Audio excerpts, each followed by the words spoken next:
Jai Swarajya World TV exclusive coverage from Hanmakonda, Shampet.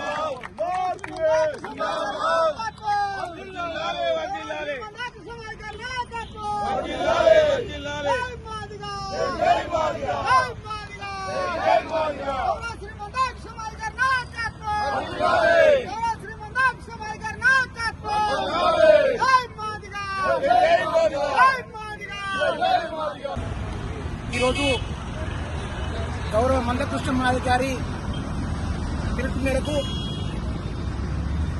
MRPS ఆవిర్భవించి 30 సంవత్సరాల సందర్భంగా ఈ యొక్క 30 సంవత్సరాల దినోత్సవాన్ని షాయంపేట హన్మకొండ మండలం, హన్మకొండ జిల్లా కాజిపేట మండలం షాయంపేట గ్రామంలో, షాయంపేట డివిజన్లో మరి ఘనంగా నిర్వహించుకోవడం జరిగింది. ముఖ్యంగా గౌరవ మందకృష్ణ మాదిగ గారి నాయకత్వంలో ప్రకాశం జిల్లా ఈతపూడి గ్రామంలో జూలై 7, 1994న ఎంఆర్పిఎస్ అనే మాదిగ రిజర్వేషన్ పోరాట సమితిని ప్రారంభించి ఇప్పటికీ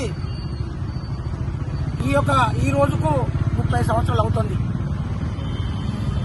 30 సంవత్సరాలుగా ఎస్సీల వర్గీకరణ సాధన కోసం పనిచేస్తూనే ఈ యొక్క సమాజంలో ఉన్న ఎస్సీ, ఎస్టీ, బీసీ, మైనార్టీ కులాలకు సంబంధించిన సమస్యల పరిష్కారం కోసం గౌరవ మందకృష్ణ మాదిగ గారు పోరాటం చేయడం జరుగుతుంది.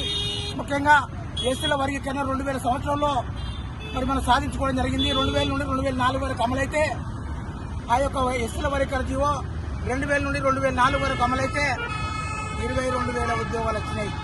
అంతకన్నా ముందు మేము లెక్కలు తీస్తే స్వతంత్రం వచ్చే కాలంలో 50 ఏళ్ల వరకు లెక్కలు తీస్తే ఎస్సీల పేరుతో, ఎస్టీ 59 కులాల పేరుతో 92,000 ఉద్యోగాలు వస్తే అందులో 72,000 ఉద్యోగాలు మాల వాళ్ళకు వేయినాయి.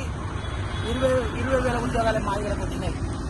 మరి వర్గీకరణ జరిగితే 4 ఏళ్లలోనే 22,000 ఉద్యోగాలు మాదిగలకు వచ్చినాయి. అంటే వర్గీకరణ జరిగితేనే చదువుకునే అవకాశాలు వస్తాయి, చదువుకుంటేనే ఉద్యోగాలు వస్తాయి, ఉద్యోగాలు వస్తేనే మన కుటుంబాలు బాగుపడతాయని చెప్పేసి స్పష్టం చేస్తూ గౌరవ మందకృష్ణ మాదిగ గారి నాయకత్వంలో వర్గీకరణతో పాటు వికలాంగులు 200 పెన్షన్ ఉంటే 1,500 కావాలని పోరాటం చేసి ఈరోజు 600 పెన్షన్ వస్తుంది. వికలాంగులకు, వృద్ధులకు 200 పెన్షన్ ఉంటే ఈరోజు పోరాటం చేసి సాధించి పెడితే ఈరోజు 4,000 వస్తుంది.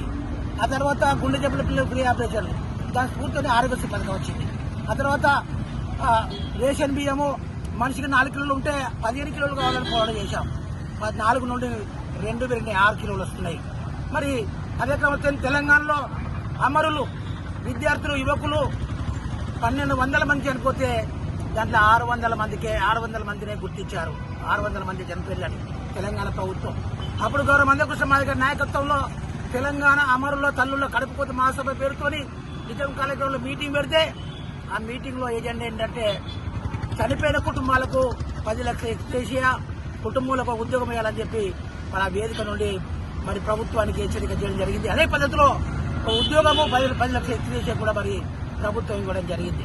అంటే ఈ రకంగా ఎన్నో పోరాటం చేసి మరి అంచెలంచెలుగా గౌరవ మందకృష్ణ మాదిగ గారి నాయకత్వంలో ఎస్సీలను, ఎస్టీలను, బీసీ, మైనార్టీ కులాలందరినీ కలుపుకొని రాబోయే కాలంలో బడుగుల రాజ్యం సాధించడానికి గౌరవ మందకృష్ణ మాదిగ నాయకత్వంలో బడుగుల రాజ్యం సాధించడానికి సిద్ధపడుతున్నామని చెప్పేసి స్పష్టం చేస్తూ ఈ యొక్క ఎంఆర్పిఎస్ జెండా మాదిగ రిజర్వేషన్ పోరాట సమితి జెండానే కావచ్చు, కానీ ఈ యొక్క సమాజంలో ఉన్న ఎస్టీలకు, బీసీలకు, మైనార్టీ కులాలకు హక్కులు సాధించి పెట్టడమే కాకుండా రేపు ఖచ్చితంగా రాజ్యాధికారం కూడా సాధించి పెట్టాలని చెప్పేసి స్పష్టం చేస్తూ గౌరవ మందకృష్ణ మాదిగ గారి నాయకత్వంలో అందరము ఎస్సీ, ఎస్టీ, బీసీ, మైనార్టీ కులాలు అంతా ఏకమే కలిసి రావాలని చెప్పేసి కోరుతూ నేను స్పష్టం చేస్తున్నాను.